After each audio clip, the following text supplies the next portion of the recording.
All right, boys, welcome to the very first episode of the Epic After Hours podcast, coming to you from the flagship store of Epic Trading Collectibles in Woodbridge, New Jersey. My name is Mike, and on today's episode, I'll be taking you behind the scenes and introducing you to the team that built the Epic brand and our hosts, Jeff, Ben, Nuno. We'll be sharing the story of how Epic Trading got its start, the vision behind it, and how this Epic space came to be. So to start things off, I want each of you to go around and tell us about your first experience with collecting trading cards. Ben, I know you grew up in England, so maybe you collected some stamps, teacups. I don't know what you lads were into over across the pond. We're going in. You want me to go first? Yeah, you're starting off, sir. Let's go. I probably started when it first came out. I probably only did base set, maybe jungle. 1999? Yeah. And then that's it, realistically. You had a big collection? I had a big collection, and then I have no clue where it were. Same here. I feel you. I never had a clue about top loaders, sleeves. I just used to carry a big pile and just go through them. I feel you. Don't know if they existed back then. Yeah, that's true, actually. They might have. With Binders sports existed, cards. though, Yeah, I had a binder. I kept all my holographics in a binder. Yeah, binder, but Top loaders, I'm sure they did with sports cards. Yeah. Apart from my mum found some cards, all the crap ones. Yeah, the bulk. She kept the good ones for herself. Yeah, that's true. Probably. She sold them Just off. She sold them off at the little market. eBay.uk.co. All right, Nuno, what about you? Yeah, I'm going back probably 9-10 years old. Started collecting. Always got into it more for the collecting side. I never played, but Collecting Pokemon cards, strictly? mostly cards. Yeah, started off with base set. Pretty much had everything and gave it all away. Same. Because else? you wanted to pay more now. Yeah. if only we knew. All right, Jeff, what about you? Same as Nuno, actually. Grew up, going to the corner store. Those are the most famous memories, basically. Just going to the corner stores and buying packs with whatever little bit of cash we'd have. And probably actually went to the same corner stores as Nuno used to go to, actually, because, we grew up in the same area. Was it Fatima's? Yeah, Fatima's, yes, exactly. Yeah, we went to Fatima's over there on Wilson Ave in Newark. And, we used to go over there, just buy some packs, rip them. I actually took care of my cards, unlike Ben over here. I actually had a binder. Same. And I had each one of my cards in the binder, and then any doubles or anything like that, that's what I'd have in my pocket just to trade away and stuff like that. But just like everybody else, my mom decided to give away, and yep, they're all gone now. But these, when parents come into the store and they're like, oh yeah, my parents, they bought me a booster, and then they bought me one to keep sealed. Yeah, I wish my parents did that. Not in our time. I was gonna say, our time didn't really have sealed. I don't know, for the people back then that did keep sealed for some reason, they were somebody kept it sealed. There's all this product on the market. Exactly. Every day there's new product on the market. They had to see the future somehow. They were ahead of the game. Crazy. It's not just people that forgot about this stuff. Some people were keeping it sealed. Yeah. I'm sure some people forgot about it, but I mean, I'm pretty sure it's the same people that held on to those Beanie Babies and all that other stuff. The people that now we call hoarders, they were the ones, they were smart ones though. Yeah. All right, cool. So let's talk about how you guys came to be as a business. I remember a few years ago, how long did you guys start with streaming? 3, 2? 2021. 2021. Wait, in fact, going back to when COVID. COVID. Yeah, Yeah. COVID. It was COVID days for sure. That's 2020, 2021. That's when we started opening. I started opening again. Yeah. Well, Yeah. I mean, there wasn't much else to do, so we were basically just getting together, Well, finding. Let me take it back. I remember Yeah. you guys wanted to get into business. Mhm. You didn't know what kind of business. Yeah. I remember you guys were kind of spitballing some ideas with me about something related to a business I was doing, and we kind of just spitballing ideas and asking me some technical questions, something completely unrelated to this. And then it was 3 days later, you guys were like, we're getting into the Pokemon business. We're Oh, no. streaming, we're selling cardboard, out of nowhere. No, it was Jeff's idea to start streaming on Whatnot, but he decided to do it probably 6 months too late. After me and Nuno spent thousands on Whatnot, and then he went. When we showed him, Jeff, you should get into look at Whatnot. You should sign up. And then he's like, why don't we do this? I was you could have told me 6 months ago. Yeah, basically, yeah. We kept opening and we had just a lot of product basically. And then these guys showed me Whatnot and I was like, we have we have access to product. We have all this stuff. Why don't we? Where were you guys getting product from? Anywhere, Facebook. Yeah, basically, yeah. Facebook Market, yeah. whatever we But- could find at Target, Walmart, whatever. And then me and Jeff parted ways with our product. Yep. And Nuno just kept building his. I kept going. Well, no, you came in with a lot of your own product, right? A lot of, I guess, your doubles and stuff you didn't want. Initially, but it ended up being between the three of us. It was how we pretty much got started with our doubles, our extras, the stuff that we were looking to. Because at the time, the three of you were collecting Pokemon. Yeah. Nuno influenced you guys, I'm assuming. I was the bad influence. Yep, yeah. I'd say so. Gotcha. And you all went in with a little bit of money? Yes. Yeah. I mean, you had to get us started. We put some money in. We started going to card shows, buying, then going to card shows. I mean, that was one of the things we found. We actually found out that, when once we did the first couple of shows, we're like, wow, we sold out of everything. Like, this is crazy. It's like, how are we going to find product now? And yeah, we can find sealed product, but it's more of like, where do we find cards at? And then we actually find out there's a lot of card shows in the area, a lot more than we thought. And that kind of like, when we showed up to these card shows and we saw how many people there was and all that, that kind of like blew our minds to, there's a lot more Saw how people. big the market was. Exactly, yeah. There's a lot more people in this market than we really thought initially. I remember running around with you guys to a couple of card shows. You guys would just kind of get in, get out. You know what you were looking for. You knew what would sell, and you would just haggle and negotiate. Yeah, by that point, I think we had a better idea of what people were looking for. So we kind of were targeting specific things. It even got that bad. They corrupted you, Mike, to start collecting. Yeah. I know. It was short-lived. But I did spend some money. A lot of that money was spent on Whatnot with you guys, to support you guys. But tell me how Whatnot came to be, because I know it was difficult to get an account with Whatnot in those days, or how did that work? I think we were lucky though. We got onto like the second wave of like entries. Yeah, we got into. So basically, we had to create an Instagram. That was like step one. Basically, create an Instagram. Come up with a name, all that. That's what we really had to come up with. So we just sat down, and we sat down and we're like, all right, cool. Started to brainstorm some ideas, see what would work. So that's when Epic Trading Collectibles, the company, officially started. Yep. Basically, yeah. From there, after that, we created the Insta, started taking pictures of our own collections, and tried to build a following on there, and threw our name into the hat with Whatnot, and waited. Yeah. Then we got an interview. It went pretty fast after that. Yeah, probably like 3 months actually. Yeah. But then looking back at the first streams, Oh, the God. streaming room. Oh god, yeah. They were bad. The three of us huddled around the chair. Yeah. And just on the smallest desk ever. Well, by the time you guys finished, you had a pretty nice studio space set up. We did. Yeah, We did. But then it was just too much hard work. Like, we used to stream from like 8 o'clock on a Saturday night, finish at like 4 a.m. Sometimes later. Then package. I think that's Then what, package. that's what And made I'm it getting hard. home at like 6 a.m. Well, that's kind of what I kept telling you guys, that it's a great business model, but you have to be live to sell. Mhm. So I kept pushing you guys to branch off into eBay, to a website, so you could be selling when you're sleeping, when you're not live, because I feel like Whatnot is great to bring brand awareness to you guys, but then you have to push those eyeballs to your eBay store, and they keep checking back to see what new product you have.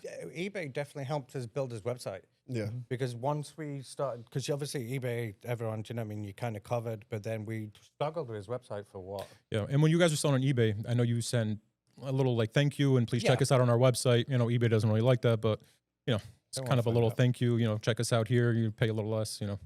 So that probably helped you guys with the website. And then I did the same with my business. That I started on eBay, and then I just took all that traffic and pushed it to the website. save on them percentages. Yeah, when you kind of pointed that out to us, that was one of the things we kind of started pivoting to. We just, same thing you're saying, like eBay doesn't like that. We kind of use Whatnot kind of for the same purpose. It was like, we're streaming, putting in the hours, but at the same time, we're building a customer base. We're, creating that connection with people, even through the camera. And that's kind of what built the customer base to the website, through eBay, back to, just making regular sales and kind of drifting away from Whatnot. Yeah. It's not even just doing that, though. The way that we were always fair. We always took good pictures. Like, we never tried ripping anyone off. Yeah. Like, Nuno sent first edition Dark Dragonite Yeah. slapped to someone by mistake. Yeah, definitely made some mistakes along the way. But like, What do was you know that what I mean? worth at the time? We're never going 280. to forget that. Never. I'll never forget. No, but it's stuff like that, and it's like, do you know what I mean? It's always like trying to go that extra mile for people. Like, and like people had questions, we always answered, you know what I mean? Being attentive with it. Well, I feel like you guys all have some experience working in retail sales, customer service. The customer is always right. You have to make the customer happy. Well, not always, but Not always, you have but to make them feel like I they are. think Yeah. we already had that background, but I think that started to show more once we actually opened our own store. Right. Well, let's get into that. How did this first store come to be? Whose idea was it? I think I found super stuffed on Yeah, well, Instagram. that's what I was gonna say. So what is super stuff for the people at home? It's a burger place in Springfield, New Jersey. So then the owner, Rob, he basically used to sell his own Pokemon stuff because he's like huge collector as well. Mhm. And then we kept going in. We kept going in a couple of times. We told him we were streaming on Whatnot. And I was always trying to source product, not only for the business, but to also satisfy the itch of opening packs because I love collecting. That's to me, that's something I've always got into. So yeah, and it took a while to get Nuno away from personal and business. Yeah, yeah. No, it's business first and then personal. I've learned. I don't know what you mean about. Have a you while. learned, We're- though? We're Have still, you learned? Yes. we're still fighting that battle, guys. But yeah, so then we found it. We kept going, and then he would like, look, do you want to like rent the cabinet?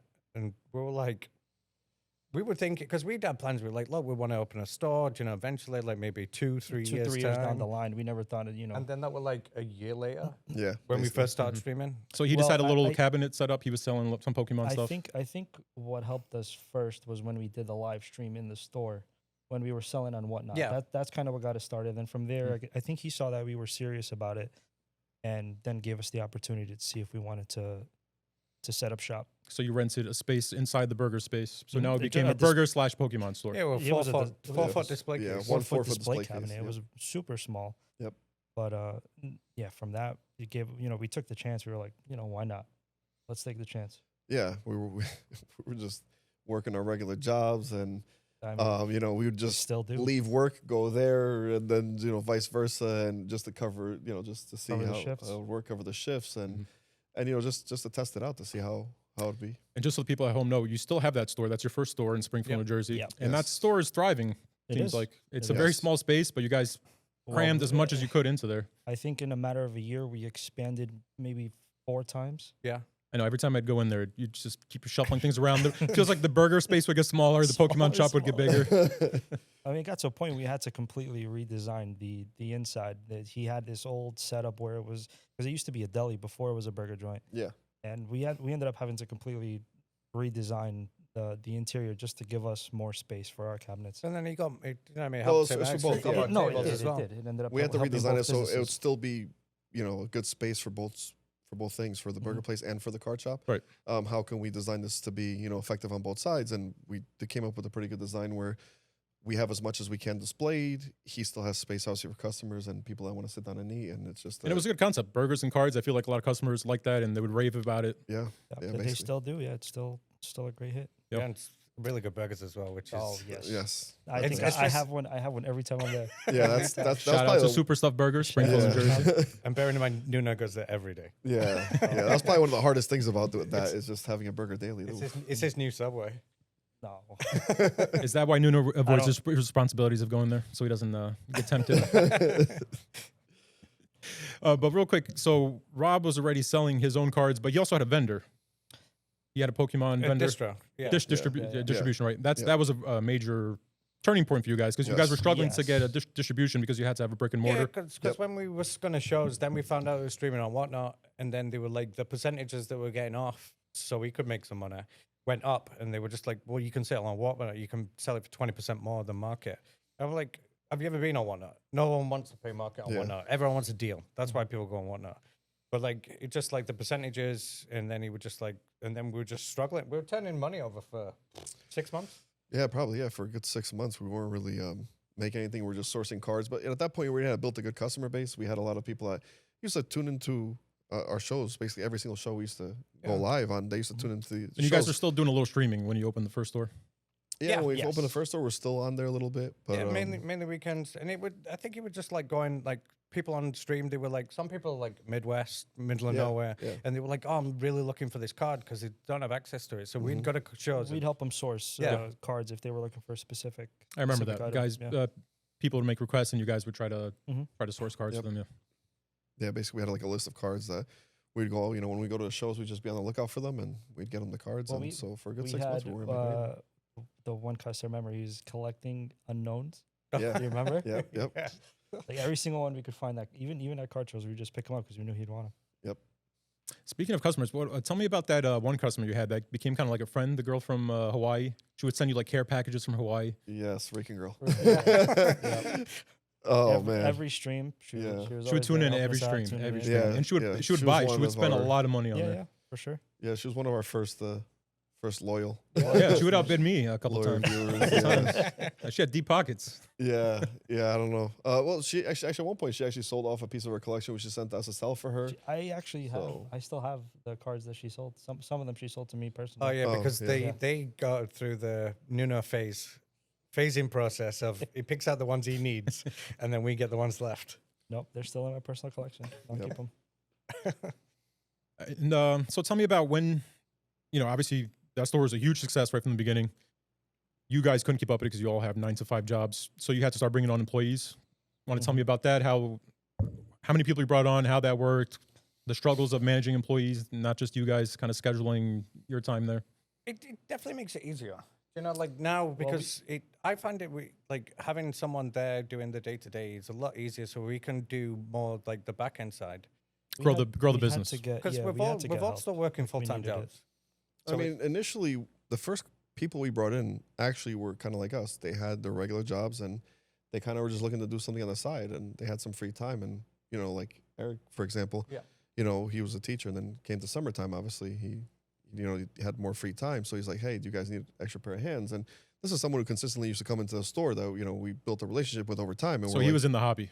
Yeah, he was in the Yeah, he was in hobby. the He used to hobby. come in all the time, do trades with us, and either sell to us, buy from us, whatever it was. And we kind of got to know him over time. And then he just said like, "Hey, if you guys are ever looking for extra pair of hands," and then we're like, "Actually, we are kind of getting tired. Like, it's getting like tiring for us to cover this all by ourselves." So we did bring him on initially, and it was little by little kind of like that. And then eventually we're like, okay, these are all still part-timers. We kind of need some full-timers, somebody to bring on full-time. So Do all your employees, is it a requirement for them to have experience with Pokemon and knowledgeable of Pokemon? No. I think I mean, general customer service is our just first- yeah. Our first actual employee was actually my sister. Yes, that was your She first knew actual employee. nothing about Yeah. Pokemon. I think she's learned bits and pieces from The second was the time Vanessa. she spent there, Yeah. and Vanessa's still with us Yeah. today. and She's still with us today. people show up, don't know nothing about Pokemon, never collect, and then they're starting to get binders. Yeah, Yeah. It's a corrupt thing. Yeah. I think it's because they see it, and they just kind of see it's I mean, people up in packs and getting good cards, and like they Well, all it's kind of like gambling. It's kind of an addiction. You're chasing It's that not- rush. I mean, it's not just that. You can look at it in as far as like Trying to long convince term. himself. The No, I'm addict saying, trying to like, convince Yeah. us. No, it's fine. You can look at it in the long term. Like you can see it as an investment. You know, what I Well, mean? you could. I could. What's your collection worth today? You were just showing us. No comment. IRS, if you're listening. All right, so tell me about the growing pains there and why. Is that what led to opening a second store? It was a growing pains, or you just trying to get more? We ran Market. out of room. I would say at Yeah. Super Stuffed we maxed out the space that we could grow to, and there was still such a high demand. And I think the idea was always to get our own store, A store that's your own, not shared. not a shared space, just get our own store. I wasn't expecting it to happen as fast as it did. We were talking about it and planning for maybe another year or two down the line. But then Jeff found the opportunity. Ben, you're laughing. What's it's just what he was said. I didn't think it were going to happen as fast as that's what she said. No, but like I think it were more like we were good with Pokemon, but then like customers come in and be like, "Oh, I collect Yu-Gi-Oh!" Like, "Oh, there's not like a good space so I can have Yu-Gi-Oh!" Then we start getting into Yu-Gi-Oh! One Piece. Then One Piece just got Yeah. massive. Then Magic, and it's like we just didn't have the space, so we're like we need to get more Well, space. we ran out of room just on Pokemon alone. That Yeah. was even before we started bringing in the other TCGs. right? And I know you guys were trying to copy and paste that model of burger store, Pokemon shop. How did you end up opening a store at the mall and not doing a burger store, Pokemon store? I think the opportunity just presented itself, Jeff. Yeah, we basically. had started to look like even not specifically in the mall. We already had started looking at places outside in different plazas and stuff because we kind of wanted to have that same concept potentially. Yeah. Of doing. It didn't have to be burgers. It could have been something else, but like the combination of the two. Food and carts. Yeah. Have like a hangout spot. Exactly. Yeah. So that we knew that concept worked, obviously, because of the first location. So that was kind of the idea. But then when we were looking at like plazas, those type of things, places with high traffic, basically high visibility, the offer just kind of presented itself in the mall here because I actually worked in the mall myself for my regular 9 to 5. So when I actually was talking to them, they were looking for tenants, things like that. And we kind of sat down and we're like, hey, what? Should we try this out? Should we not? You know, malls is kind of like. How does a mall rent compare to maybe like a plaza with a lot of traffic?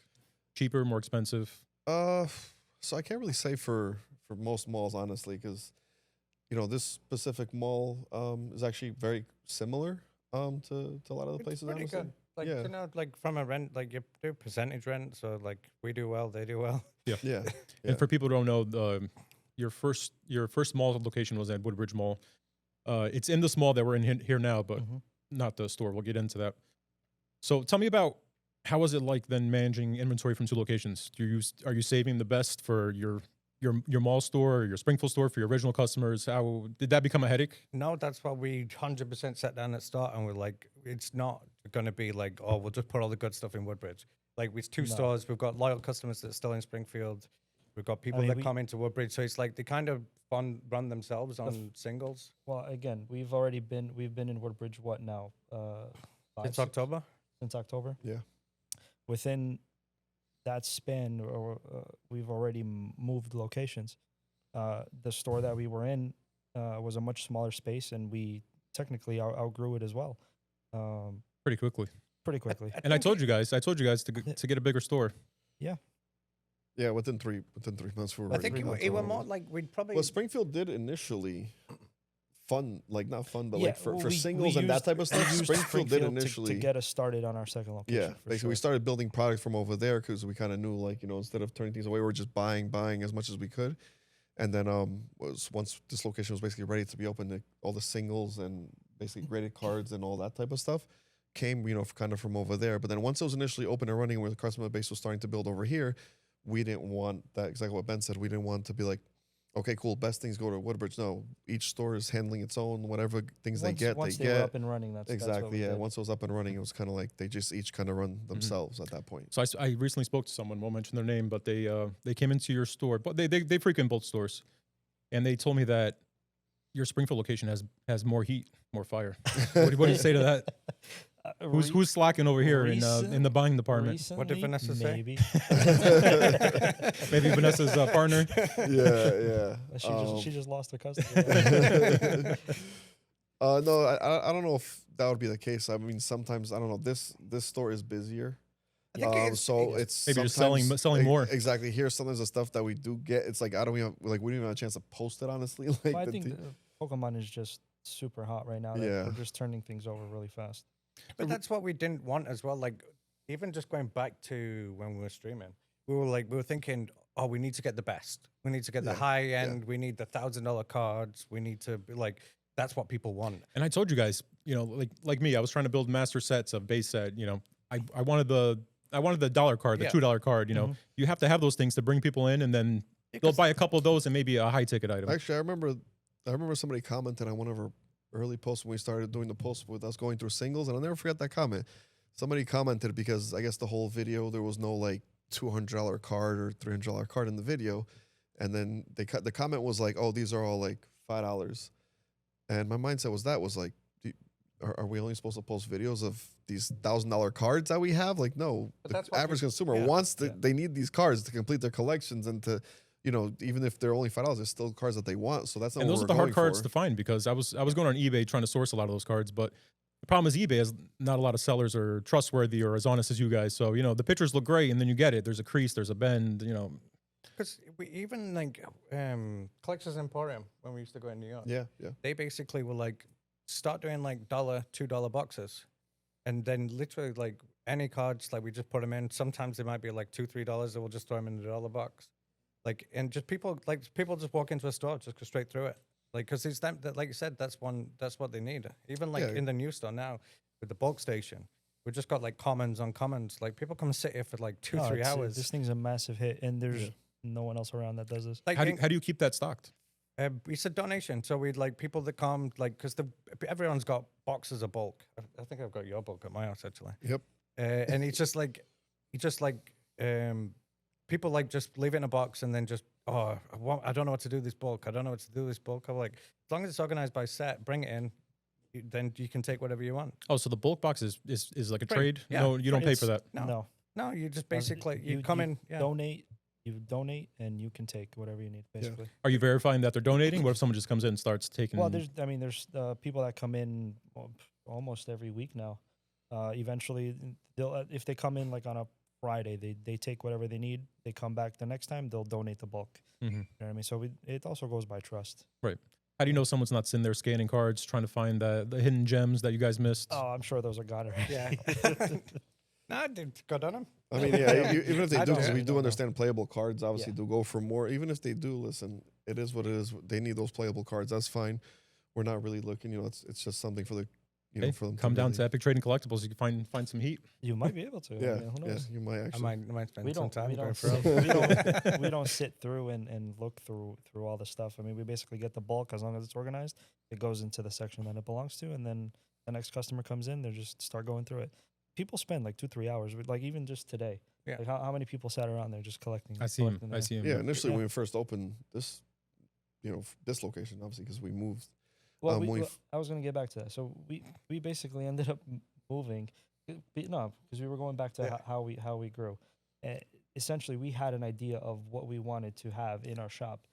That space that we got it because it was available. The Yeah. first store Yeah. at It was- Woodbridge Mall. At Woodbridge Mall, it was available, and yeah, it was too small. But we were like, oh, It we was can in a good make, location. It we was said in a we good can make location it of the we can mall. make it work, but we already had these ideas in our head of what we wanted to do, and we outgrew it like within 3 months. And then this Let's location. let's came transition to that real available. quick. So that first store was 2-3 stores down from here, Yeah. Yes. and you guys realized that Quarter of the size. you needed more space. So that's how this store came to be. So Yeah, we're more because we wanted to get into hosting tournaments, and Yeah. then we were like, look, we can make it work like that. Well, we probably could. We probably could have got like 12 to 16 people. When we first sat down, we had like a blueprint of Yeah. what we wanted to do. We were like, oh, here we'll have a lounge area. Here we're gonna set up tables so we can start hosting tournaments. And then we still wanted to obviously have our counters where we could sell. And we took what was available, and it wasn't a bad deal. It still worked out great for us. But basically, we've been learning throughout our process of going from Springfield or from streaming to our store in Springfield, now in Woodbridge. We're basically learning as we go. It's just been growing. You know what I mean? So this store is like 4 times the size of the other one. Now it is. Yeah. Is it 4 times Yeah. the price? No. No. Not necessarily. I mean, But some months. the money we were paying in percentage rent was more than what we pay in base rent here. So explain Yeah. that to people who don't understand how rents work in malls. Maybe not all malls, but this mall. You don't have to speak specifics, but can you just like break down how that works? So you have a base rent, and then basically your percentage rent. So there's basically a target. So if you sell up to a certain point, you know what I mean, you don't have to pay anything. Then anything over that, you pay a percentage. Of whatever extra you make. Yeah, basically, Because it's you have to basic- it's- submit your sales to them at the end of the month, and if you overpass that specific number, you have to pay, let's just say 8% or 10%, whatever it is. That It's they, basically the 15%, mall, yeah. like, do you know what I mean? They're going to bring a lot of traffic because it's a Yeah. mall. You know what I Yeah. mean? They're not helping, like, we were somewhere else. They're bringing traffic anyway. Well, that's another question I had for you. How does this store? How are the customers in this store different than your Springfield location? Because in Springfield, it was kind of a remote location. Someone had to specifically drive there to come see you. Here, you have foot traffic. People There- that maybe never heard of you, and they're just walking by, and they're like, "Oh, card shop." There, I would say it was more people. It's a lot more families, I would say, go there because it is a restaurant and a card shop. You would have a lot of families that would come in with their kids, and then they would have the burgers, the cards. It'd be that sort of thing. Unless you looked it up, let's say on Google, like card shop near me, maybe that's how they would find us. Here in the mall, we have a lot more foot traffic. So you just have people coming in and spending money. Yeah, Even here's just coming like to hang out and just to look. 50-50. Yeah. We have a good amount of people that come here directly for us, and then Well, customers The that other we've half built is, relationships with as well from Springfield ended up starting to come here as well. yeah, because they're close to this And, location now. and it's like even with Springfield, it's like you could probably serve 2 customers at a time, Mhm. whereas now like you can serve as many as they're working. And speaking of workers, how many employees do you guys have now? Well, during each shift, because I know on weekends you guys really load up on employees. Yeah, because that's what we said. Like, do you know what I mean? You could have done it with like getting 2 people a weekend, and then they'd be stressed out. So like, I'd rather have that extra people. Do we get like 4 or 5 people working Yeah, on a 4 or 5 weekend? people And then you guys weekend, kind of come in and out. Yeah, we always like jump in if they're going on a break or do you know what I mean, trying to help out, organize stuff. We all still have our regular jobs as well. It became very tiresome, I think. When we were back in Springfield, I remember I would work night shifts at my regular job. So I would come in, open the store, work On the until casting couch? no. I would come in, work from 12 to 5. Then either Jeff or Yeah, Ben I'd come. Yeah. would come Yeah, relieve me. one of us. Yeah. At that time, they Us. would work until close, and we just ran that cycle probably for Just rotating. for how many months? I think just to get us started, like 6 months. It was Maybe probably like 6 months. Yeah. the first Yeah. 6 months. Until then, we had help from Debbie. Then Eric and Kate came along, but the customers that would come in, some of them ended up becoming our employees just because of, I guess, the interactions that we Yeah. had and Again, people from the hobby people from got the to know hobby. you, Yeah. offered their help. Mhm. Gotcha. Tell me about the current Pokemon situation when it comes to vendors, distributors. Can you tell me, first of all, how many distributors you have? What's your relationship? What's it like getting product in today's market? We've got like 4 distributors, with the current market. and it's Brutal. it's terrible. Yeah. Like the allocations that we get, like, and what's heartbreaking as well, it's like you go on Instagram when there's a new set released, we'll get 2 cases, and then From each distributor. probably not even that, 2 cases Mhm. total, and then Well, we can ask for 100, and we're lucky if we get 2. yeah, I asked for, I think Prismatic, I pre-ordered 300 ETBs. I got 30. Hmm. And then you look on Instagram, and then there's Whatnot streamers with like 300-400. Like, I don't know how they're getting it, but like it's just the way that it is. Like distros say that they're not getting anything, which, you know, they're probably not. Like, I don't know what is happening. The Pokemon's under printing. Like, that's kind of their excuse of what it is now. You But, think like, they're artificially creating the demand? I'd put, if they did, they did really well at it. I think for specific sets that might be the case. It's hard to believe that they couldn't print enough if they wanted to. Surgeon Sparks is the one I mean, that started it all. Well, They- that brought back a lot of hype into the well, hobby, I was I'd gonna say because that was also they also did an announcement, which I think this was the worst thing that they did. We remember for the beginning of Scarlet and Violet era, Mhm. they were printing. They were Oh. just printing a bunch. Everything was being printed. We can get any product we wanted. You could find a product in any store. And then they announced that, I guess, there was a lot of products sitting on shelves. It wasn't really moving. So that's when they announced, okay, we're going to start kind of, scaling back on printing, which does make sense. If you're not moving a specific product, you don't want to overflood. So what they did was, we're going to scale back. But then they scaled back at the same exact time they announced Prismatic. And you're like, you were going to announce one of the hottest sets that you ever came out in the last couple of years, besides probably evolving. And that's when you're going to scale back. And then that's when all the issues, I think, started coming in. Right? Even before that, because it started with surging. Yeah. But I think it was because of the hype of Prismatic already being announced. The set before that was what, Twilight? Yeah. Twilight, That got printed like yeah. Exactly. excessively. There you Exactly. could find it Yeah. anywhere. Yeah, and then obviously the hype that came after that, But it was, 'cause I it guess they didn't just announced- affect the new sets, also affected everything prior to it. Stuff that we Yeah. had, in the stock room Everything for, just for a started- while. People just were just looking for anything and everything they can get their hands on. They announced Prismatic. Yeah. Once that was announced, Surging Sparks went through the roof. No, with Terrestrial. Was it The Terrestrial? Japanese Oh, version. Terrestrial was actually When right it's before. the Terrestrial. Japanese version, Terrestrial.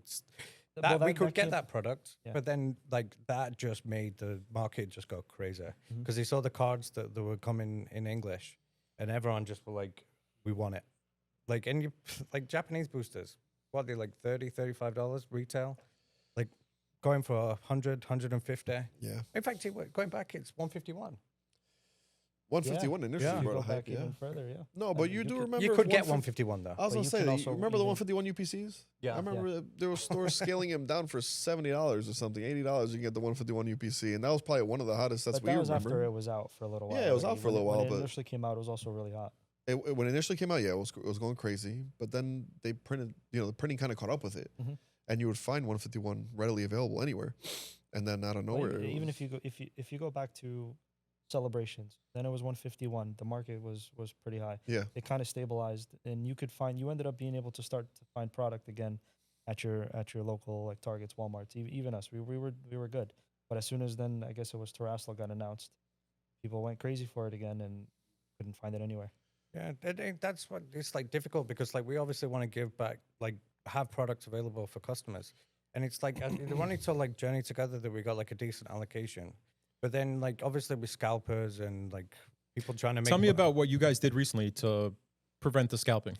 So we basically said that we do retail price, for all products, but we opened the seal, the plastic. So the idea is if you remove the seal, then that It loses some of the retail value, some of that markup you could get on it. because we wanted for people that actually open cards and, you know what I mean, want to collect the set and they don't want to be paying like, because retail's what, 161 a booster? I mean, and then like they were 230 for a market price. So like, why? I was like, it's unfair that like people, you know what I mean, come and buy a booster and then go on Facebook and sell it and make that $70, $80. And then someone who wants it, who's like just wanting to open it, then they have to go and pay 230. Did you have anybody actually pay market price because they wanted to resell it? A couple of people. Well, I don't know if they were going to resell it, but they decided they wanted to keep it sealed, so we still gave them that option. But at market rate. price. Market rate. Yeah, unfortunately, there are some people that do collect sealed, and we Right. know that as well. And we wish we could find a way to combat this. It's just in its current market situation, there's just no real options that are good for both. Because obviously, you're going to have those people that say they want to keep it sealed that are going to just go on, buy it from you, go right outside and resell it to somebody else for that markup, and it's like it's not fair. Outside of the collector side, the people that do play the game, with Journeys Together being released, there was a new format that was going to be released in the coming weeks. So we also wanted to make sure that the players were going to have the product available to continue to play the game. Right. And like realistically, if we would have sold everything at market price, we would have made like a lot more money. Yeah. But we didn't like, do you know what I mean? We're not in it just to make, we want to make Well, some I'm sure you money. made a lot of people happy, and you No, we did. We gained got some very high new praises. customers when they heard about that. Yeah. And your current customers are going to be more loyal to you because of that. We had people posting on Instagram. Jeff brought it to my attention, TikTok, saying like what a good job that we did for doing that. Yeah, even some people commented saying that they do collect seal, but they understood why we had to do what we had to do. Yep. And obviously, we know that One Piece kind of like started that whole thing because the Bandai Well, store they themselves were do doing that. it at their main store. Exactly, and that's yeah. Bandai, the company themselves. If you try to buy directly from Bandai, they rip the seal on the product, and it's not even. I don't know if there's that high of a resale. Maybe there's a high not. resale. They do it in Japan. They do it in Japan. That's where it all started. One Piece Like, was crazy. Exactly. for Yeah, a actually, yeah, they do it in Japan. So it's kind of like, okay, we kind of have to resort to the same style for this. You know, high-end watches will do that as well. You know, Mhm. there's high-end watches that the manufacturers at their retail locations, with the watches like the rubber bands, they'll actually cut one of the bands. You have to cut it and size it when you buy it, Mhm. but they'll cut just the tip off. So anybody that tries to rebuy that will know that this person's reselling it. So Yeah, it's right. not anything It's not unheard of. Exactly. unheard of, It's right? not out of the Exactly. ordinary. Yeah. I think going forward, especially with the new set coming out, Destined Rivals, there's even crazier hype around that. If we get the product that we're supposed to or what that we've requested, I think we may do the same thing. Do you think Yeah. you're going to get a big allocation? Who knows? Who knows? Yeah. It depends. It all depends on, like, I honestly don't think so.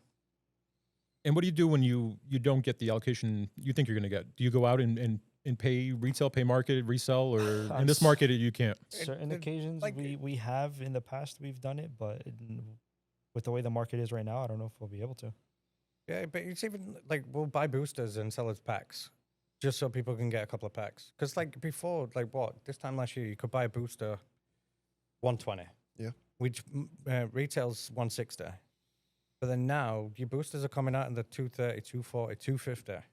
And it's like someone paying $120, they'll pay it because you're getting 36 packs and but then people are just getting priced out of the market. Yeah, I do think things will stabilize, but not for the next maybe year and a half, maybe even 2 years. Oh, 30th anniversary. next 30th year. anniversary is next year. So Yeah, the hype's going yes. to continue. It's gonna take a while. Like we did hear that they're printing obviously the prismatic. They're not called ultra premium collections. I think they're the super premium special- collections or yeah. something like that. The boxes, and obviously those boxes we heard that they kind of like the 151 UPCs and all that. We heard that they printed a bunch, but now we're already starting to hear that Yeah. allocations from distributors aren't as much. So we don't understand that- if distributors are also, our whole thing is we believe that distributors are also just trying to make as much as they can during this time, and there's just a bunch of things going on that I think Are distributors marking up the price before they sell it to you? yes, Yeah. we do see that. Prices we are do high. see Are that. they allowed to do that? Yeah. I looked as soon as I saw the prices going up, I'm like Googling it and I'm like, but they're just a business. Do you know what I mean? And fair dues, do you know what I mean? People are in it to make money and stuff. Do you want to touch on the allegations that recently came out about distributors selling directly to retailers like Walmart? Like setting up their own card business and they're the distributor Oh. and they're selling retail you're and they're selling talking at market about, price instead of sending you guys the product? What's the name of them? MJ. Yeah, MJ Holdings. Well, yeah, MJ Holdings already has a history of amazing products. You know the worst thing is I bought from him. Yeah, so MJ Holdings, I don't know. The way they did it too was very easily discoverable because you didn't even change the address on that shell company you made. Well, that's how they originally found out, right? Someone linked Exactly. up the Right, address right. between Somebody the linked up- distributor linked up the company address and it was the from retail same- end the of the same company. building. Yeah, exactly. Then that's just a perfect example of how distros are trying to make as much as they can during this time as well.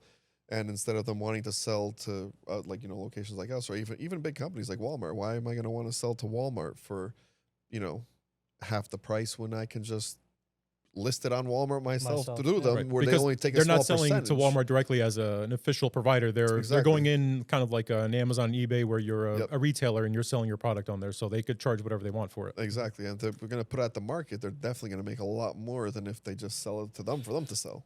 Now, is that behavior condoned by Pokemon? Does Pokemon know No. that they're doing that? Is that allowed? No, No, Pokemon's tried to get away with it because there's a lot more like vending machines. Like they start selling them on the website, but then the bots are just going crazy. Like, Well, that's another issue. and then the they bots. start Yeah. doing the vending machines, and then people were just going buying out the vending machines. Then they started limiting the vending machines. Then it's funny to watch when they're fighting on Facebook, on Yeah. Instagram. Do you guys have any issues with bots? I know other smaller retailers have like their websites crashing on release day. We we don't post on the website No. anymore. The new Well, releases we don't c- go to the we can't- website. We No, can't. we We can't can't. do pre-releases for the simple fact that, again, we'll order 100 boxes, then we get only one case which has 10. We're not going to put pre-releases available on our website where then we can't supply the product that. Yeah, companies have gone under by Yeah, doing that. People exactly. used to do and sell like thousands in pre-orders, and then get allocated hardly anything, Hmm. and then just either you got to refund everyone. What we've had to resort to is basically letting people know, like, we're going to have it available on release. It's going to be first come, first serve. In person. In Yeah. In person, person, yeah. Yep. If we do get extra amounts or whatever's left over, which is not going to happen, but Yeah, we'd love to get then- enough amounts to put on our Or website if to we- get it if to the we- people, obviously that aren't local to us. Yeah, if we get restocks, then there's a But- chance it'll end up on our website. But But obviously, our first option has to be our customer base that's here, that's loyal to us, that drives us every Right. single day. That has to be our first option. So Ex- obviously, because we're not getting allocated the things, the amounts we need and all that, there's no It's- way to it's put it on the we, website. we were sold out. Journey together sold out by 3:00. yeah, We were open at 9:30, 10 o'clock, 10 I o'clock, think- yeah. 10 I think o'clock, this- and then 5 hours we sold out of everything that we've got. And we got a good amount.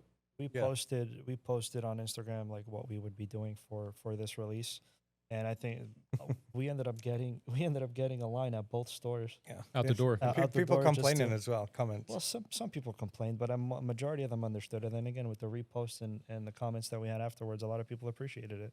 Vanessa said the burger flipper had to go do security at the front door on release day. Yeah, that was we had kind of like the same thing here. We had Thanks, a Dion. I'm like, we line. appreciate you. Yeah. We had a line going down covering the entrance to another store, and I'm like, oh, let me open these doors before this other store over here complains. So let's talk about that. You can't run a business just off what distributors give you. So Nope. especially being that you have a bigger store, what are you doing to fill in the gaps of distributors and bring a new revenue stream into this bigger space? We got a good amount of people obviously that bring product, obviously, because that's You're buying their product, you're reselling it. exactly Yeah. yeah. So Because this yeah. is a trade, because obviously that's one of the things we do, buy, sell, trade, and that's one of the things this type of business does a lot. One of the biggest things we probably have here is actually singles. Singles are probably one of the biggest things we sell. And the viewers at home can see the long counter behind us with all your singles. You have a big selection of singles. Exactly. Yeah. We that was kind of one of the things that when we decided to open a location, that's one of the things that we kind of wanted the most of, because we were going to card stores, we were going to places every single day. Besides card shows, there's really no place that you can go and find just a ton of singles. So when we set up the stores, that's kind of what we wanted. So we have a bunch of cases with singles, more singles besides just what's in the case that people can kind of go through and buy. So people come in to sell that, and they also sell some seal product as well.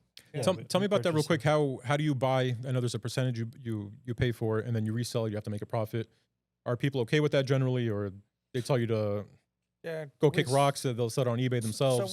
So we buy we cash 60% of market, which is usually like TCG, eBay costs, and then we trade at 80%, which is like fair. It's probably before when we started, there were other card stores that were doing way less percentages. Yeah. And like Can't say names about 40%. Yeah. but then it's like Most of the places in the because area we were try doing to that. be fair, with it, and like it's turnover. Like if we can move it fast, then like we're happy to make our quick percentage, and then do you know what I mean? Someone else gets a good deal. Do you know what I mean? So not everyone's like, because if we had to sit on stuff, like, but we're being quite lucky in Springfield and here, so we've had a good turnover. I even think we've set the standard in the area for the percentages that we do. After, I mean, listen, I've been collecting since whatever, I was like 9 or 10 years old. I went through a period of time where I didn't collect, got back into it, 2006, took another break. Then during COVID, I've basically been a collector since then. And I mean, I shop at pretty much all the card shops in the area. Real quick, can you take a look at that camera? Are we still recording? No. No? We're not. Pause. All right. Sorry, we had a little technical difficulty. Let's jump right back into what we're talking about with trade-ins. I think Nuno got cut off. Probably for the I best. don't remember what I was saying. I don't think anybody does. You were talking about You when have you that were- effect on people. you were talking about when you were collecting and going store to store Well, before no, we I- open our store. Obviously, I hope. No, he still does. Oh, no, that's true. Actually, Personal collection. that is facts. Never gonna hear the end of it. That was a first. They know him on a first name basis over at these other locations as well. What's wrong with that? Let me ask you this: now that you own your own store, do you still frequent those other shops Yes. Yeah. for personal reasons or for the store? A little bit of both. So what are you trying to say? Your store doesn't have the heat. You have to go to your competitors. No, it's not that. They're different cards though. Like, do you know what I mean? Support your local small business. Yeah, because obviously they have different cards. Like a lot of them have the same cards, but then there's that like old vintage card that you're still looking for. Yeah, I mean, well, from my side, trying to complete Prismatic has been a mission. The cards don't all come in at the same time, so you got to go searching for them. Like we just went to the card show this weekend. Mhm. I did a little bit of both. We bought stuff for the business and No, it didn't. He literally stopped at every single table and bought for himself. Yeah. well, that comes back to sourcing products. Yeah. Like when we really need to, we end up also going to the local card shows and stuff. Well, let's talk about that real quick because Woodbridge Mall now has a card show here once a month. Yeah. And it's right outside your door. Yeah. Is that by design or is that a coincidence? Coincidence. Yeah, that ended up being a coincidence. So we made a deal with the Woodbridge Mall before the card show. I'd made a deal, and obviously, the mall, they're actually amazing with us and very respectful. So in that case, they actually came up to us and they're like, "Hey, we have this opportunity to host a card show here, but obviously, we need you guys' approval because you guys have the exclusive rights to sell the product here." Yeah, because And- they basically trying to get away from like typical malls where 15 stores sell the same thing. They want to Yeah. get away, so it's like Exactly. one store sells this, one store sells that. So it's like Yeah, there was no stores currently in the mall. I mean, the closest thing probably would have been a GameStop, but there hasn't been one in here for For a while now, So because they had that mutual respect with us, they kind of asked us, and from there we were kind of like, yeah, it's not going to hurt us. Like we saw it as like Well, we any weren't opportunity to. sure at first. I'll be honest, we had our Well, doubts. we did for initially, but then it's like anything that kind of thought about it, anything that kind of brings that the collectors to here. Yeah. We'll see our location and obviously hope They're coming for the show, and if they didn't know about your location, now they do. exactly. Yeah. And while they're Hopefully here, they'll stop in, I'm sure. Exactly. Because Hopefully you're stop in. essentially a vendor at the show. You just have a store. yeah, it's even like when people come in and like, oh, I'm getting back into collecting. I'll tell them like, oh, there's Woodbridge Card Show. Yeah. Like they do a APA hotel, is it? Yeah, they do APA Hotel, I believe. Like every now, so and often, then, and then they start here. doing There's a here bunch of once a shows. month. NJTCG show, Bellworks. There's all these shows in this area, and we actually tell our customer base about it just because of the fact that if they're looking for something, we kind of want to help them find whatever Well, is looking we're for. not able to frequent them as much as we used to, but It's yeah. We went to what was it, New Jersey TCG show, and I saw a customer that came in, and I told him about the card show, and we walked past each other. Oh, hey, how's it going? Real quick, let's touch on something that I just read recently. Did you hear that Tom Brady opened up a card shop? Yeah. an American Dream. Yes. The And he's thing doing Pokemon as well, not just sports, which is surprising. Yeah. I thought he would focus on sports, but I think it from what I saw, they sell Pokemon, but I think they're more focused on the sports side of it. They have a lot of memorabilia. They've been bringing in a lot of athletes to do like in-store signings. So I don't know if they're gonna like really focus on Pokemon. They're gonna sell it just because it's a TCG, just like anything else. But I think they're gonna be focused more on the sports side of it. Well, I could be wrong. Who knows? Yeah, that's something we're gonna have to wait and see. But I believe it's the same thing. They're probably gonna have sealed stuff like that. Yeah. Now, when it comes to singles, unless they bring in people that actually know about the stuff and stuff. If they're approaching it that way, then they might actually have an expensive. I saw like slabs and some. Maybe So maybe they do have. It's just another store. Do you know what I mean? It is what it Yeah, is. But it's another mall store because you don't typically see card shops in malls. No. So you guys had the idea first. I'm sure the team behind the Tom Brady card shop, I'm sure Tom Brady maybe didn't have the idea, so maybe someone approached him. Or maybe he did have the idea, whatever. Maybe we're following his Instagram. But I'm sure he had a team of people I'm sure they researching, marketing people, telling him, hey, this mall location is a good idea for a card shop. You guys had the idea even before that. So I thought maybe you're onto something. Possibly. I mean, we've had other malls reach out to us. To open another location. Yeah, to open a third location. Prior to moving here, we had that opportunity, but it's good. The foot traffic's really good. Yeah, because people just we get a lot of people. Oh, I didn't even realize you were here. Yeah, we've actually even gotten those comments of like, oh, why a mall? Like, saying malls are dying. And I understand that perspective of it as well. But then when you kind of look at how malls are transforming nowadays, it's kind of like malls aren't the traditional malls we kind of grew up with, where you'd go there and there'd be 15 stores selling clothing. And it seems like a lot of malls are transitioning to things to do, because that is what's more of an experience. Well, this more of experience. They seems posted like people, a lot of events. Exactly, yeah. So it seems like people aren't going to malls as much as to just buy clothes, because obviously you can buy clothes online, you can get all the stuff online. But I feel like they're coming to the mall more like, I think it's just coming back full circle. I feel like when we were younger, you would go hang out at the mall. You wouldn't go buy anything, but you'd go hang out with your friends, meet up with your friends, and that kind of went away. And I feel like that's kind of coming back, especially this mall. I see a lot of people, younger people, just hanging out, walking around, hanging out with friends. Even that, but this mall's doing other things. Like they're doing events. They're doing taking pictures with Santa and Easter Bunny and Easter Bunny. Like they do the last weekend. There's a laser tag place here. But there's a mini lot golf of place. things to do. The escape rooms, we just Dave and Buster's escape room. There's a lot of different things for people to do here, which is I think that's. Then you still have all the other traditional stores and everything for shopping, but. So while we're on that topic, let's talk about the future. What do you guys see for the future? Do you want to open up another mall shop, standalone brick and mortar?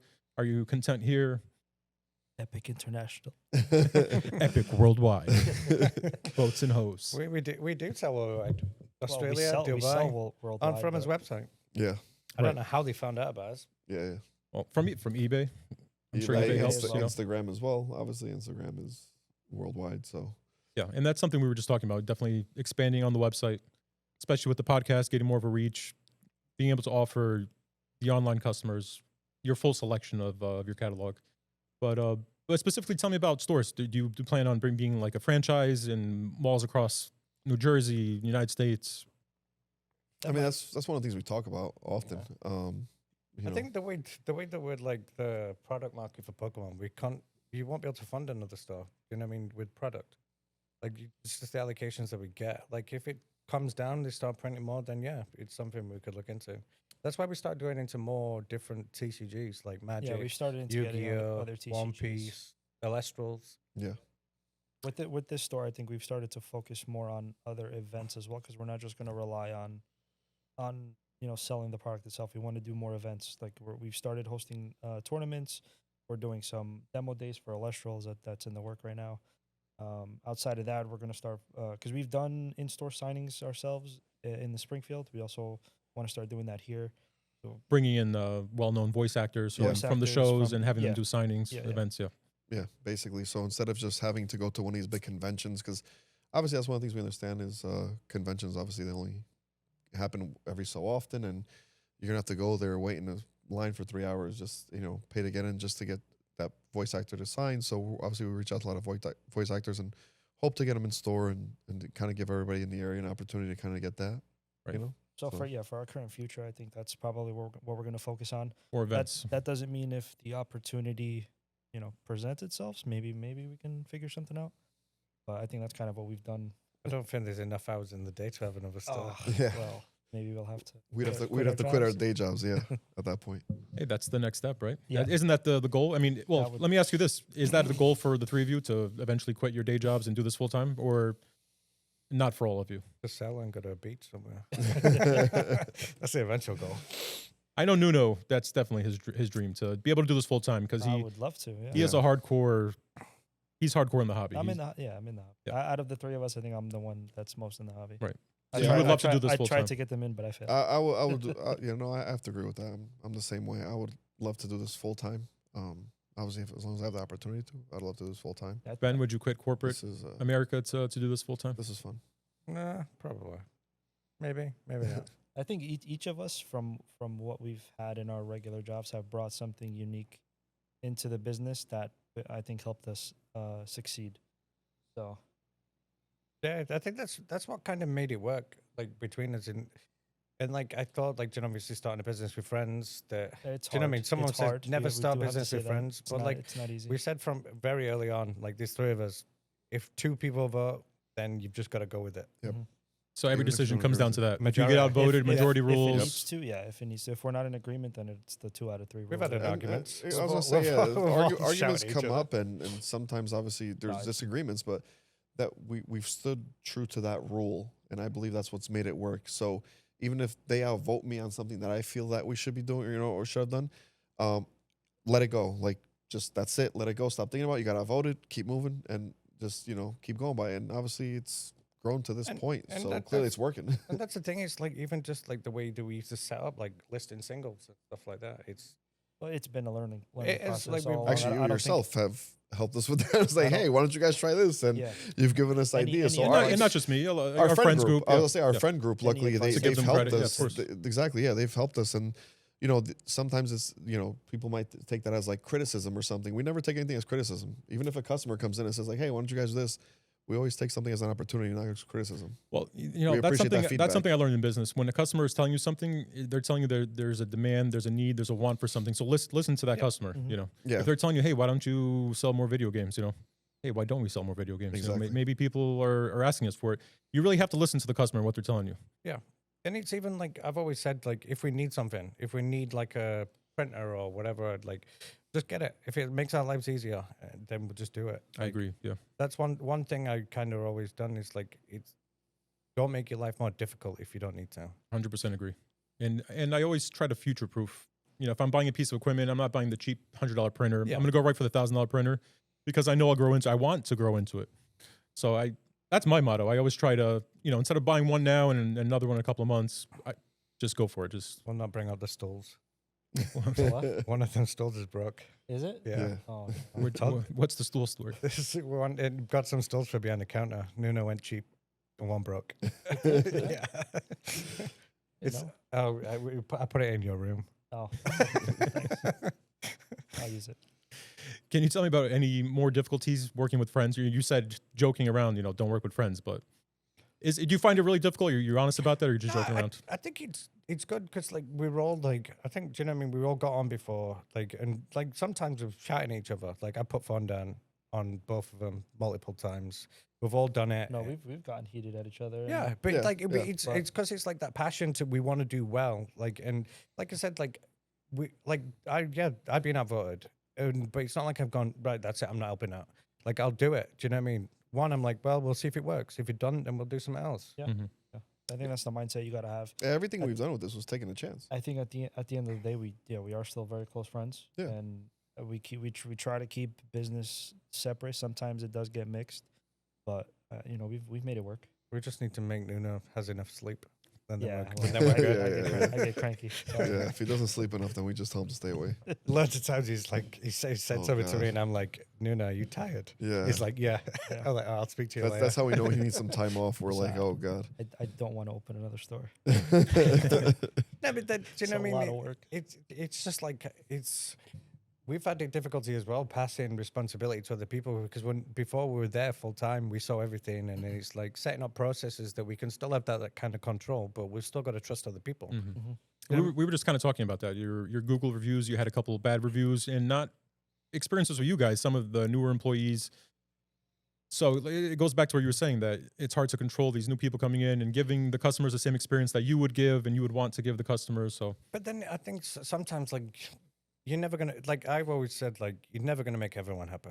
Yeah, Like, but there's always gonna be someone that's unhappy. Like we had someone in today. Like you're dealing with people. we like, we trades, and then they just like one of our players just spent like an hour and 30 minutes pricing cards out, and then they just went, "No, I'm not interested," and walked off. Yeah, that's one of the things I was going to bring up. One of the things that I think we have a negative comment about is that somebody saying that our our trade prices are bad. But if you really look at compared to other stores or anything, we looked at the numbers before we opened the store, and we're like, okay, this is kind of what we need for overhead and for all that. People just look at a store; they don't see everything that happens in the back end and how much it costs and all the costs you have. They just think that you're just here paying rent. No, it's rent, time, all the things that really kind of go into it. So people kind of go like, oh, 60%, that's crazy. And it's like, it's a lot of work. We have to price these cards, list these cards online.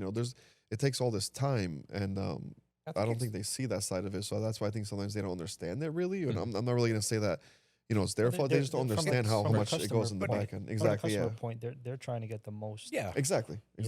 For what they're bringing in, which, we understand. Yeah. Even people's come in and said, can I do a 1-for-1 trade? Like it's not. Do you know what I mean? And I understand. Do you know what I mean? People they want, like you said, people want most for the money. But like the way that we set it up is like we get every card, we individually price them. We've got a pricing sheet. We show the customer. We tell them how we're going to do it. We tell them the prices. And like a lot of places, when you go into it, they're like, "Oh, I'll give you $200." They don't even look at cards. They just have a quick scan through and I'll give $300 or whatever. Just an estimate, ballpark. Yeah, but then it's like take it or leave it kind of thing. But like we individual, because then that process we've already priced that card, so when we get it, then we know how much to list it for. Nuno could kind of talk about that. Before I came in, you were just finishing up a big deal. You spent, I think you said 2 hours with the guy. Close to 2 hours. And you priced out every single individual card. Every single card. It was probably about 4 or 5 pages, about 100 items on each page, and we're going to take the time so that the customer gets the fair deal and the best value for what they're bringing in. How many cards did you take in from that one customer? All of them. How many? Roughly? Roughly close to maybe 600. So you went and individually priced 600 cards? Yeah. 2 hours of work. Yeah, it's like it said, it takes the time, but then we're already one step ahead because we know what that price is. So when we go and take the pictures to list on his website, we've already done the work, so they don't need to You're doing some of that work up front. Yeah. And then you list it with your margin. Yeah, and then we list it at market. Right. Like we don't like overpriced cards because like I don't. You buy it at market, you sell it at market. Yeah. We buy the percentage off, Right. so do you know what I mean, to cover our overheads and stuff, and then we sell it at market. Like sometimes, like the way the market is now, like we've been burnt on cards. Like we're taking cards in because they've been overinflated for $28. What's the one? 2 weeks later. What's the one we just looked at today? The slab, the Umbreon. Like. Oh yeah, the Umbreon VMAX. We got it priced at like 2,000. It's dropped to 1,500. Yeah, from the time we picked it up to the current market. And you guys sent that out to be graded, or? No, we got it already graded. It was already graded, so you just bought it, you held on to it for a little bit, and then it dropped down in price. Yeah, and that's the thing. It's like but sometimes it works the opposite way. It goes up in price. Sometimes it goes up. Sometimes, yeah. So you just kind of have to take it. That's why we have those specific percentages in place.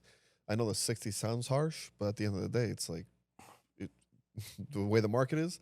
A week from now, it can tank. Exactly, it can tank. A lot of times we see that we do sell it at what we got it at, which is at that 60% a week later because of the fact that that's how the market. Well, how do you factor that in with the new releases? Because I know the first week prices are crazy, and then the next week they drop to nothing. So are you paying 60% of market? We tend to hold off the first week, especially when new product releases, because the prices are going to be super inflated for anybody that gets it. It's going to be very volatile. Yeah. Prices are through the roof. You usually have to wait about a week for the market to settle, and then maybe you can start bringing in those singles. Right. I think one thing that always set us apart from other card shops is the customer service that we provide, and then I think that's why people keep coming back. Even just like customer comes in, I'm looking for this card, I need to. So we're literally like, we'll try and find it. Next time it comes in, we put it to one side and we like message them, say like, look, we've got it in. Or if someone's like, oh, I need to like, can you hold this card? I'm away this week. You know what I mean? But like now with like, obviously we do in-store pickup. So like we just say like, look, you can just order it online. That individual experience that I think that we provide is what keeps people coming back. Yeah, that was one of the things we spoke about in the beginning was, why would you come buy cards from us? Why would you come into our card shop? But we also learned that back from the streaming days. Yeah, exactly. Why would you come into our stream? Same exact mindset. It's it's you can go to Target, you can go to Walmart, you can go to any of these stores, but we're not providing it. You walk in, let me ring you out real quick and get you out. No, we wanted to build a space, which I think we did a pretty good job on, building a space for people to come by, hang out, talk to other collectors, talk to us, tell us what you're collecting, what you're into. You know what I'm saying? That's the kind of experience. And you guys really do take the time to talk to people, and you care, and you're interested in what they're saying. We try to build that connection. It's not just a corporate interaction. You guys really we're interested in make friends. It's cool to sometimes hear, like he brought up the unknowns earlier. See, that's something that we never forget about. Like one guy just collecting a bunch of unknowns. That's all he wants is unknowns. And it's funny to hear these things. And then we'll actually catch ourselves at the end of the day being like, hey, man, I had this conversation with somebody today, and I had this conversation with somebody else. And you're just sitting there like, wow, this is pretty cool to see like what each individual person wants and how this hobby brings everybody together into one. I mean, we've used what we've learned, I think, in our regular jobs and brought it, the strong points to the business. So you've been in sales for how long now? Oof, I've probably been in sales for over 10 years at this point. Yes. I did it for a brief period of time, so I picked up a few things here and there. Why aren't you any good at it by now? I think we're still working on it with him. We're trying. I work better with my hands. Yeah, because I think that's one thing as well. We all bring kind of different things to the table. Like Nuno, like he does like most of the like construction of it, like just because he just like gets his head down, carries on doing it. A good job. He does like the day-to-day operations, construction, anything like that, and basically and everything in between. That's kind of what he handles. Ben handles a lot of the back end product stuff. knowledge. I think we've all developed. Yeah, time. product knowledge. Originally, Nuno was the product knowledge guy. That was my strong suit, initially it was him. Now Ben kind of handles the product ordering, everything that business has to do on the back end, numbers, orders, finances, all that. Ben handles all that. I'm more of the sales and marketing side of the business. Salt water to a camel, bro. So that's kind of like the side that I kind of took on. So we kind of figured that out, and we kind of do that. It doesn't, not to say that we don't all help each other out when it comes time to it. Like sometimes one of the things that Ben always said was, sometimes we were, let's just say it was myself. I might not be posting as much or doing something because I'm busy with other things. He'll be like, hey, just make sure to ask for help, make sure to just reach out to us, let us know. And sometimes, you kind of get into so focused in your zone that you're like, oh, no, I got this. You know what I'm saying? But then he reminds you, like, we're a team. Because you have to rely on your team sometimes. Because even with that, it's like we still got to communicate because you were doing in charge of listing. I was just listing. So then but then you were in charge of posting. And then if you were like, if he didn't tell you that they were ready to be listed, then basically Jeff would list it, but half the cards are gone. Yeah, well, I was going to say that. I think what we've learned from doing this for a while now, that the communication is probably the key to making this succeed. And it just setting up a process, if you're a one-man business, you could list, take pictures, post this, that, the third. When you have employees buying, selling, you really need a process. So it takes time to set up a process and see what works, see what doesn't, what's efficient. And you guys have come a long way with that. We have, and especially automation. There's still room to grow. I think we just got a card scanner that we're in the process of learning to use. We still haven't put that into the process that we use now, but in the future, that's something that we're working on. Yeah, one of the processes was from the point we get a card. I remember at the time we'd probably get a card in, and by the time we listed it and posted the video on Instagram, it would be 5 days. I'm pretty sure we've brought that down to like 1 day now. You know what I'm saying? We get the cards in, we list them, videos out next day.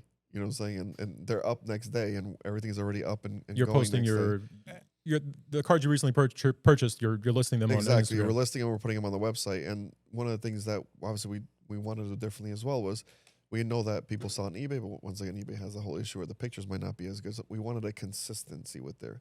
So we consistently make sure that you can see the image of the card, front and back.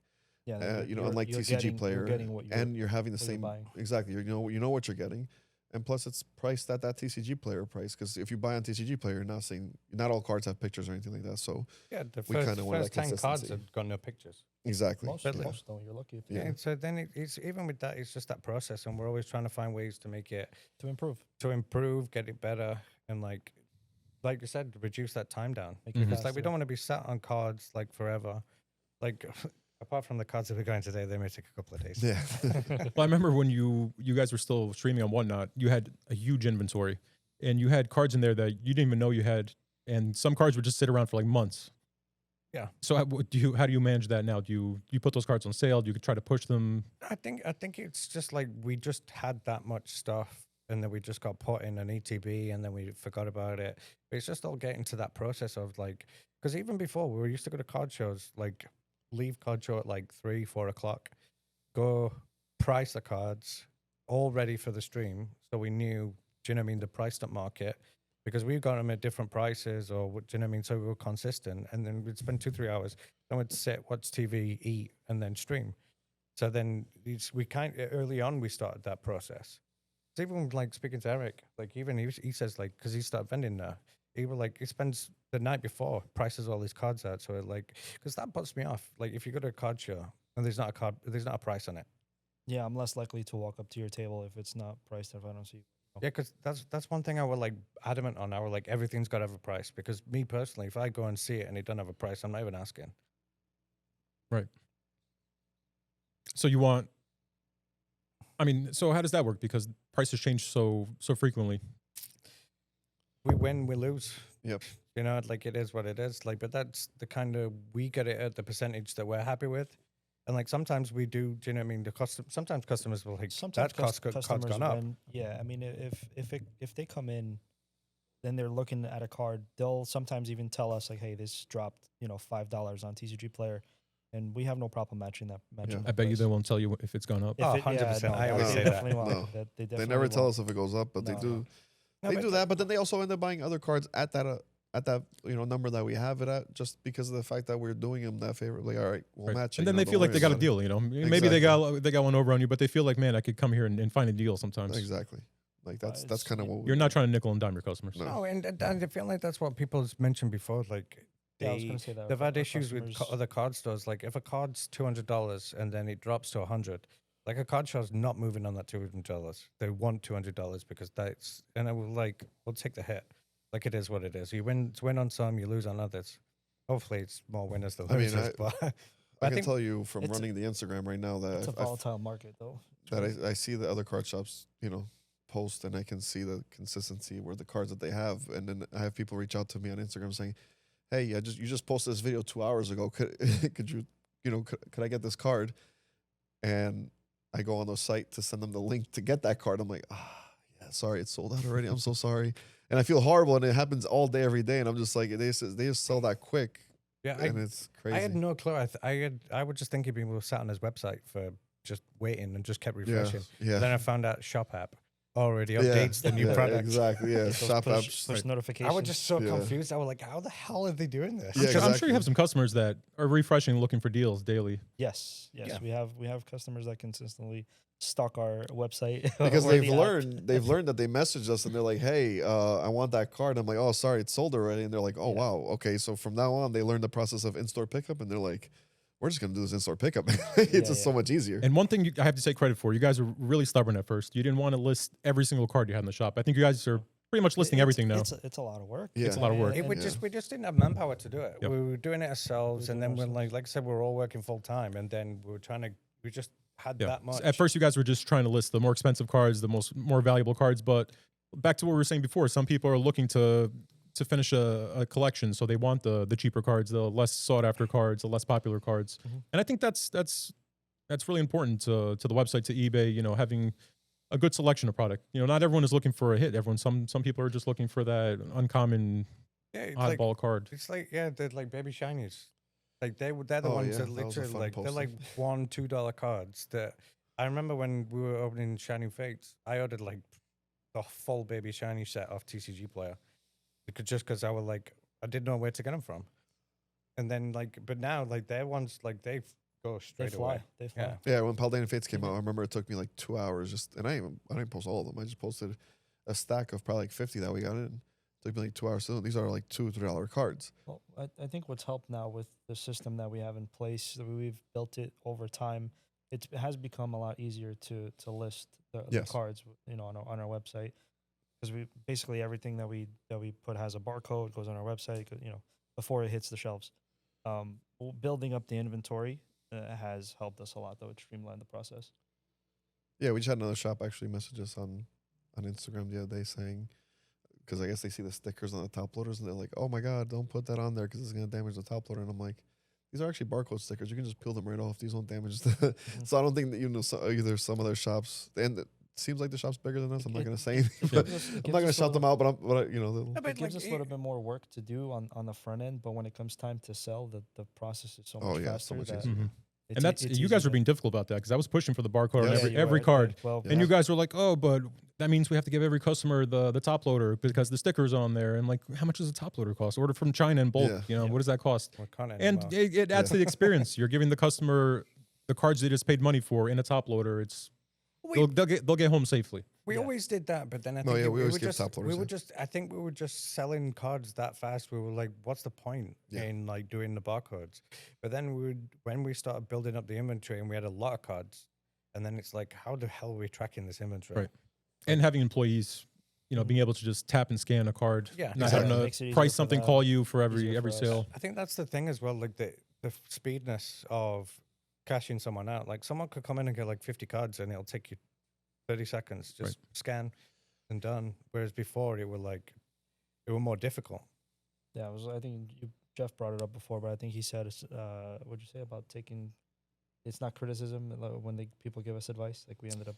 Oh, basically, like, you gotta take feedback. take feedback. Just understand that everything. And you guys do. That- You guys that- do. well, that- I'm very that vocal about comes my back- opinions, you know, Yeah. especially when I Exactly, yeah, see you- something stupid that could be fixed, you know. I know that for sure comes back to you though. Thanks, Mike. Yeah, but sometimes it goes, you know, like we said, the friend group. Like sometimes it goes by. Yeah. Maybe you know, maybe they might understand, or it might be something that we can't do. You It might see be something that we something- can, but you always have to take every criticism as feedback. they see Take it something as from the outside feedback that and think you're about not it. looking at. You're hyper focused on what Exactly. you're looking at, and someone from the outside, me or someone from our friend group or a customer, will have a different perspective on it and say, hey, I see you have this pain point here. Wouldn't it be so much simpler to just do it this way? Mhm. Yep. And sometimes things can work, sometimes they can't. Right. But regardless of what it is, we can take a step back and look at it. And you guys are good So- with that. You guys have taken a lot of criticism and not criticism, but other people's opinions and feedback on things, and you try to implement it and look into it. I think that's part of your success, you know. Yeah, that's how you grow. Do you know what I mean? Like it's like I said, we're always trying to find ways to make the life easier. Like if you make it easier, then do you know like now setting up the process, like pricing cards before, it takes a step out. Do you know what I mean? Having to do it because we were doing it twice. We Mhm. were pricing cards out and then writing on a sticky note. Then that next sticky note got threw away, and then it's like you have to reprice it again. So it's taking you double time. All right, so tell me about what advice you would give to a collector or someone with a small Pokemon card business getting started. What advice would you give them to Sell opening it, up a? sell it, get out. Don't do What it. advice would you give them to opening up a brick and mortar store like you guys have built? Ooh, get ready for long hours. Yeah.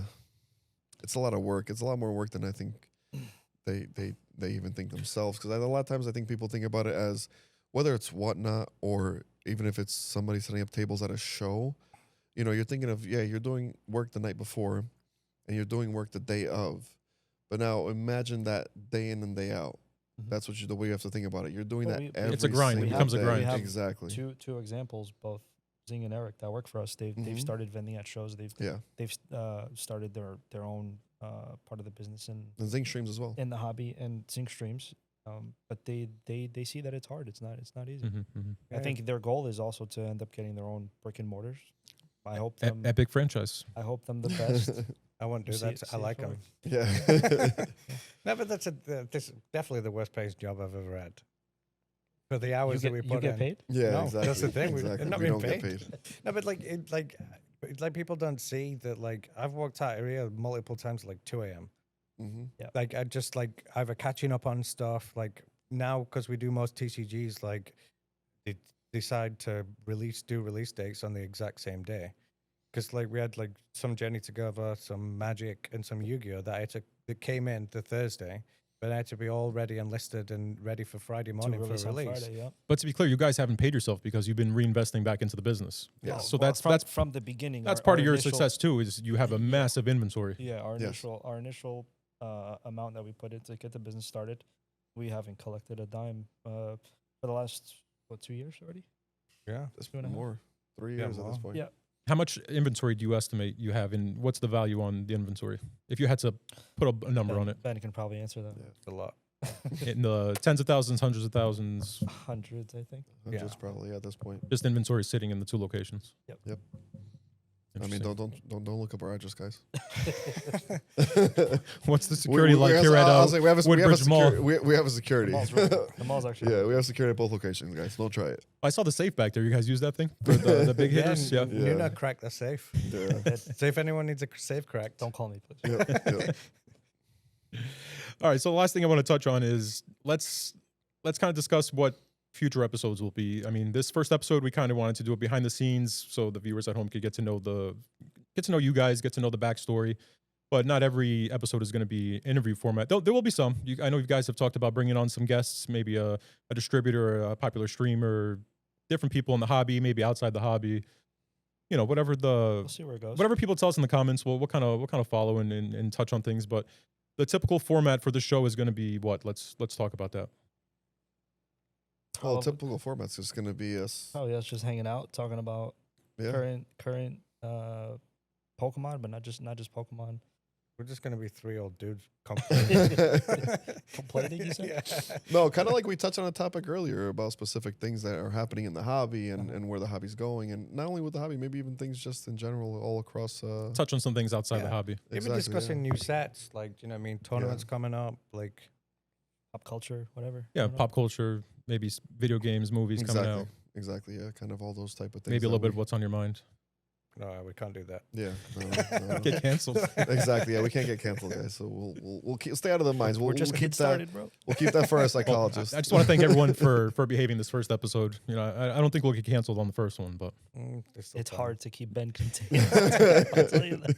we'll be fine. No one's gonna understand what he's saying. So Yeah. Do we need subtitles? we'll gonna add have subtitles subtitles, for him, and yeah. we'll censor the subtitles. Yeah. Love you, Ben. Yeah, there's no swear words yet. I don't think we swear too much. Actually, yeah, I don't think we have. Yeah. Maybe we're did, doing a maybe mic not. drop. Oh wow. Did not think that was possible, honestly. All right, so the last thing I want to talk about is we talked about doing a giveaway on the next episode. So whoever's watching this now, who wants to jump into it? So kind of talk about that. What giveaway? Jeff? You guys want me to do this? All right, I'll Yeah. do this. So yeah, we're gonna post a little video about that on our Instagram. But it's gonna be basically a prismatic ETB. We're gonna be giving away our prismatic ETB for our favorite comment. So yeah, just get creative out there, guys. Put something funny. You know, obviously that's probably the comment that's gonna win. I'm gonna be honest with you guys. So they have to comment on this video. Yeah, if you guys comment on this video, we're gonna pick one winner from the comment on this video, and whoever that is, you know, we'll let you know on the next video, and then we'll obviously communicate with that person and kind of get that out to them. So they have to leave a comment, Yeah, please like, comment, subscribe. and they have to be a subscriber Yeah. Yes, have to be the a subscriber, YouTube channel, A PG And a- comment. and a Yes, follower please, that as and a well. follower on the Instagram. Yep. That's the two requirements. You have Yeah. to, three. You have to follow you guys on YouTube, follow you on Instagram, and they have to leave a comment, and hopefully they'll be the winner of Yeah, Instagram. your favorite comment. At Epic Trading Co. YouTube at Epic After Hours. And obviously go to the website too if you guys want to do some shopping on there. Go to epictradingcollectibles.com. That's where you guys are going to find about all these things that we've been talking about and all the work we've been doing. You guys we're talking about the back end, but now you guys will see from the front end. So go on there. That's what she said. Got it. Got it. All he needs to do is give me the look. I already know what's going on in that mind. So close. Cool. So to just to wrap things up, anybody have any final comments? Anything you want to say? I think that's it. Hopefully Cool. we see you guys soon. Come in the store, pay us a visit. Yeah, stop on by, guys. Appreciate it. Yeah, Thank if you and come tune into the the store, next just ask for episodes. Nuno. He'll usually be in the I back won't- playing video games, I won't sleeping, be here. slacking No, off. I won't So be here. I always tell people, you come in, just ask for Nuna. Yeah, Thanks. I heard some Korean girls came in earlier asking for you. No, yeah. they're not. That's what I heard. Heard there's a new Korean beauty shop down, Yeah, two stores down. They came in yeah. asking for you. No. They're looking for you. I don't know. Rumors? Rumors. Yeah, rumors for now. We'll have to wouldn't find be out here. next episodes. Tune Oh, you in- wouldn't be? Damn. Okay. Tune in next week. Wow. To find out. Yeah. But I heard they did come in and buy some product. I don't know. Somebody was telling me They about actually that. did. Yeah, they came in and bought 2 tins. Oh, damn. Yeah. I think they're looking for you, but they're like, just buy some product. No, I let them know. I was like, I'm here right now. He's not here at the moment, but next time just ask for Nuno. Yeah, because remember when Nuna Appreciate it. used to, when we used to work at Springfield, they used to come in and be like, oh, I was talking to the owner the other day. Yeah. And I'm like, I never spoke to you. And like, oh, Nuno. Is that what he tells people? Yeah, the sole owner. I'm like, CEO. oh, okay, got it. Chief financial And officer. who set up as president? I mean, they set me up as president. Yeah, all right, I'm just And I'm just here serving the people. Don't No just mo- knock on me. Who's the majority owner?